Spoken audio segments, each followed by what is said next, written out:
47 critical payroll jobs vanished in milliseconds.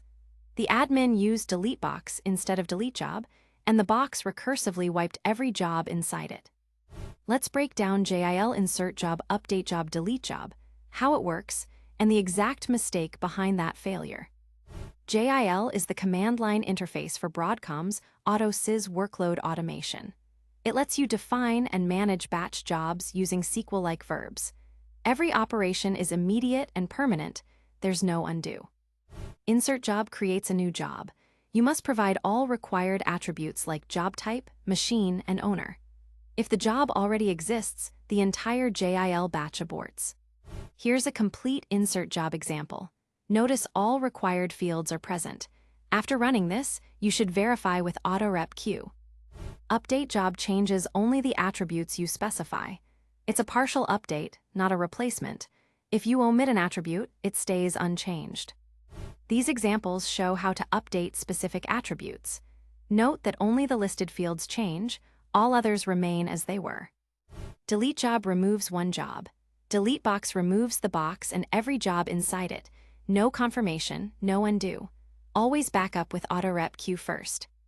Always run AutoRep-Q to back up before any delete. The safer pattern is to back up, review, then delete. In production, you'll automate JIL with scripts. Always check if a job exists, then branch to insert or update. Log everything and verify after each operation. This script checks if the job exists, then either updates or inserts. It's idempotent, running it twice produces the same end state. Contrary to popular belief, update job actually replaces the entire job definition. Fields you omit are reset to defaults, not left untouched. Always capture the current state with AutoRep-Q and inject only the changed attributes. This Ansible example captures the current job definition, then updates only the fields you want while preserving all others. This prevents silent resets. When you delete a box, all child jobs are removed immediately. The safe pattern is bottom-up deletion. Remove children first, then the box. This script lists all children, counts them, and requires a confirmation before deleting. It forces bottom-up deletion to avoid cascade. This is the same issue we highlighted at the start. Here's exactly why that happened. The admin intended to remove just the box container, but used delete box instead of delete job. That single command recursively deleted all 47 child jobs. No warning, no confirmation. The root cause was using delete box instead of delete job on a box, which recursively deletes all child jobs. The fix requires using delete job for single job removal and adding a second approval for delete box. The fix was to restore from backups taken with AutoRep-Q. The team reinserted all 47 jobs and implemented a policy. Delete box on production boxes now requires a second operator approval. This is the exact command that caused the incident. Delete box is not delete job. Always use delete job on a box name to remove only the container. Delete box is the most dangerous command. It recursively removes every job inside the box. Use delete job on the box name to remove only the container. If you want to remove an attribute like start times, you must explicitly set it to empty. Omitting it leaves the old value in place. If you run insert job on a job that already exists, the entire JIL batch fails. Always check existence first with AutoRep-Q. The insert job, update job, and delete job commands shown here are for AutoSys R11 and later. In older versions, R10 and before, the syntax used a different delimiter, e.g., insert job. Job name required a trailing semicolon. Always check your AutoSys version with AutoRep-V before writing JIL scripts.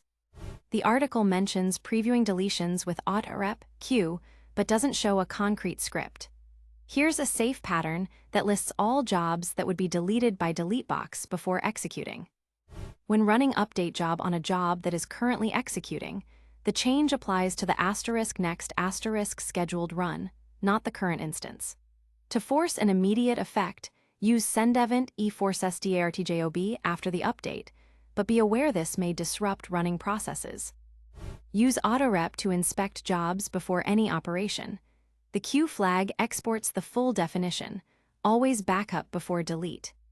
Let's run through some common interview questions. Difference between insert job and update job. Insert job creates new, update job modifies existing partial.